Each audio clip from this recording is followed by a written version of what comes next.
जय हिंद साथियों। आज हम पढ़ेंगे जनसंचार। जनसंचार से संबंधित जो भी टॉपिक हैं उसको हम डिस्कस करेंगे। तो सबसे पहले देखते हैं कि जनसंचार है क्या, इसके बारे में, इसका कार्य क्या है। तो लोक संपर्क या जनसंचार जिसे इंग्लिश में हम मास कम्युनिकेशन कहते हैं, यानी लोक संपर्क या जनसंपर्क मतलब होता है इसका जो भी लोगों के समक्ष प्रस्तुत करना, कुछ भी उन तक पहुंचाना, हमारा क्या है, जनसंचार।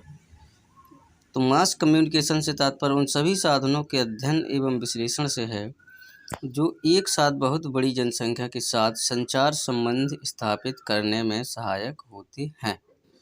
इसका मतलब ये है कि जैसे कि अपन को कोई भी सूचना या अधिसूचना उसको अपन सभी लोगों तक भेजना चाहते हैं, तो उसको अपन किस माध्यम से भेजेंगे, वही हमारा माध्यम होगा जनसंचार। तो इसके साथ हम एक साथ में कोई भी जानकारी साझा कर सकते हैं ज़्यादा से ज़्यादा लोगों के साथ। इसका अर्थ सम्मिलित रूप से समाचार पत्र, पत्रिकाएं, रेडियो, दूरदर्शन, चलचित्र से लिया जाता है। तो इनके माध्यम से हम क्या कर सकते हैं, इसको प्रचलित या विज्ञापन जो है इसका प्रसारण कर सकते हैं। जनसंचार में अब देखिए, जनसंचार शब्द की उत्पत्ति तो संस्कृत के चर धातु से हुई है, जिसका अर्थ है चलना। यानी जनसंचार में संचार शब्द की उत्पत्ति हुई है संस्कृत के चर धातु से, जिसका अर्थ होता है चलना। वर्तमान युग में लोक संपर्क के सर्वोत्तम माध्यम का कार्य समाचार पत्र करते हैं। इसके बाद रेडियो, टेलीविज़न, चलचित्र और इंटरनेट आदि का स्थान भी महत्वपूर्ण है। सबसे पहले तो क्या है कि वर्तमान में सबसे ज़्यादा क्या चलता था, समाचार पत्र, जो कि हर गांव, हर शहर में पहुंच जाते थे आसानी के साथ।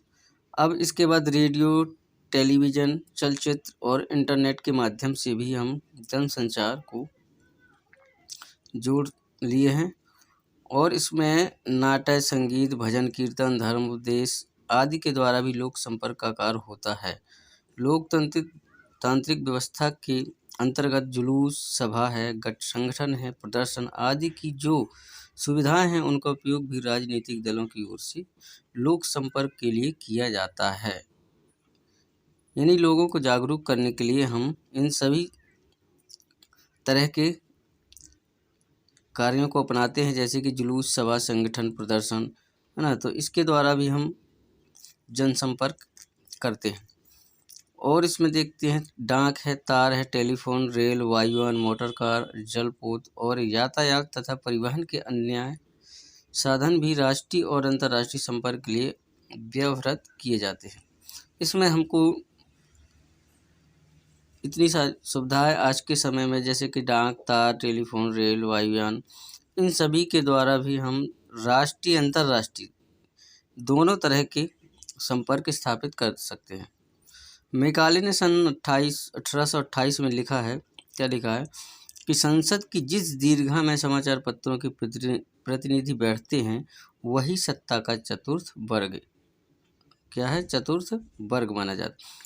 मीडिया को क्या माना जाता है, चौथा स्तंभ माना जाता है। तो वही बात लॉर्ड मैकाले ने 1828 में लिखा था। इसके बाद एडमंड बर्क ने लिखा है कि संसद में सत्ता के 3 वर्ग हैं, किंतु प्रतिनिधियों का कक्ष चतुर्थ वर्ग है जो सबसे अधिक महत्वपूर्ण माना गया है। इसी प्रकार से सन 1840 में कार्लाइन ने योग्य संपादकों की परिभाषा बताते हुए लिखा है कि मुद्रण का कार्य अनिवार्यतः लेखन के बाद होता है, अतः मैं कहता हूँ कि लेखन और मुद्रण लोकतंत्र के स्तंभ हैं। ठीक है। अब देखते हैं समाचार पत्र।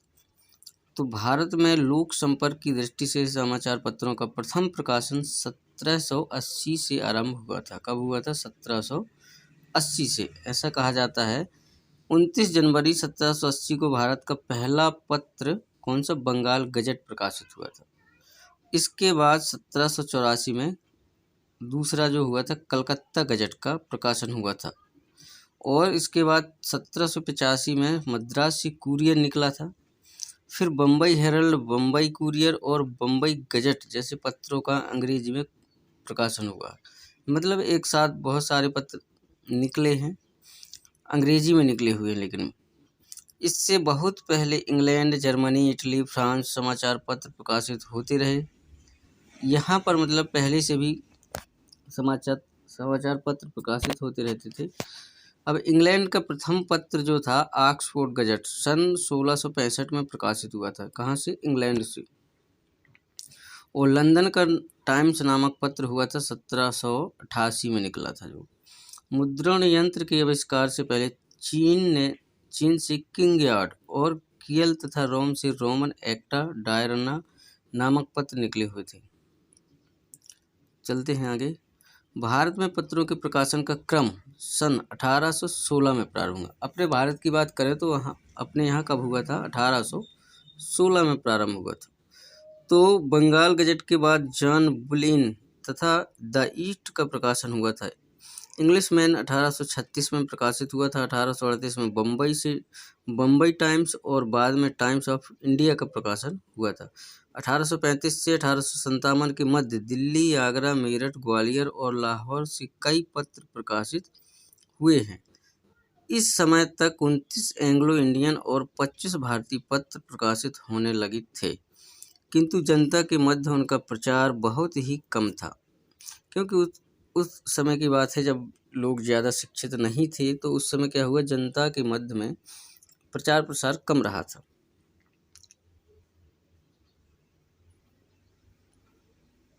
सन 1857 के विद्रोह के बाद Times of India, Pioneer, Madras Mail, Amrita Bazar Patrika, Statesman, civil and military gazette और हिंदू जैसे प्रभावशाली समाचार पत्रों का प्रकाशन प्रारंभ हुआ था। कब हुआ था? 1857 का जो विद्रोह हुआ था उसके बाद से।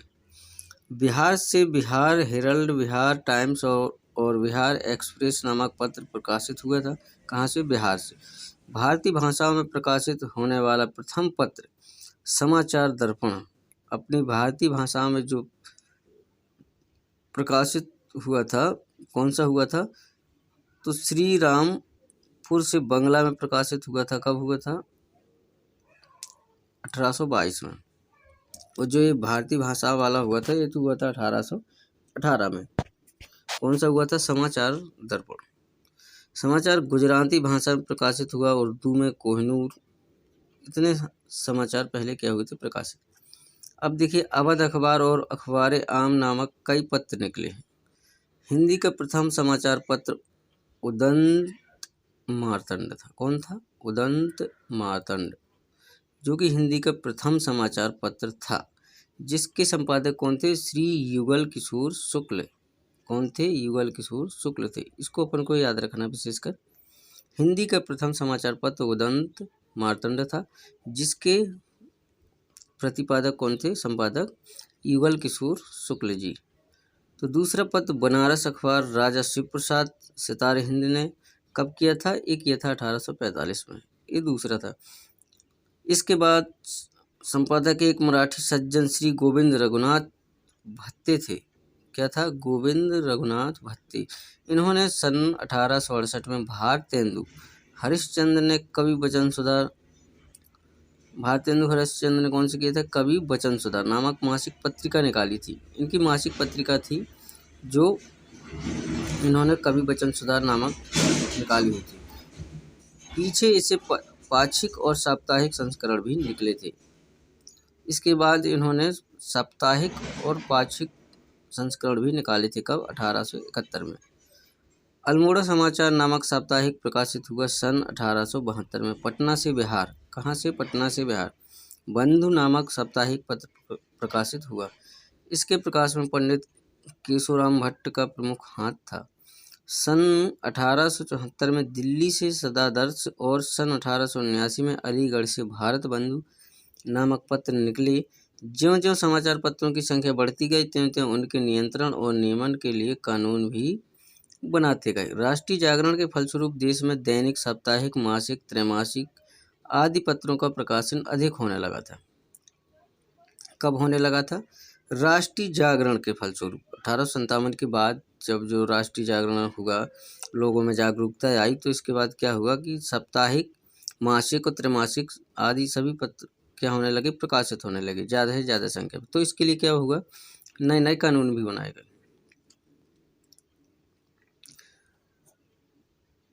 तो इसके समाचार पत्रों के पठन पाठन के प्रति जनता में रुचि बढ़ी, अभिरुचि हुई, जागृत हुई। 15 अगस्त 1947 का जब देश स्वतंत्र हुआ था तो प्राय सभी बड़े नगरों से समाचार पत्रों का प्रकाशन होता था। स्वतंत्र भारत के लिए जब संविधान बना तो पहली बार भाषण और अभिव्यक्ति की स्वतंत्रता के सिद्धांत को मान्यता दी गई थी और समाचार पत्रों का स्तर उन्नत बनाने के लिए एक समिति का गठन भी किया गया था। ठीक है, तो आज के लिए बस इतना ही।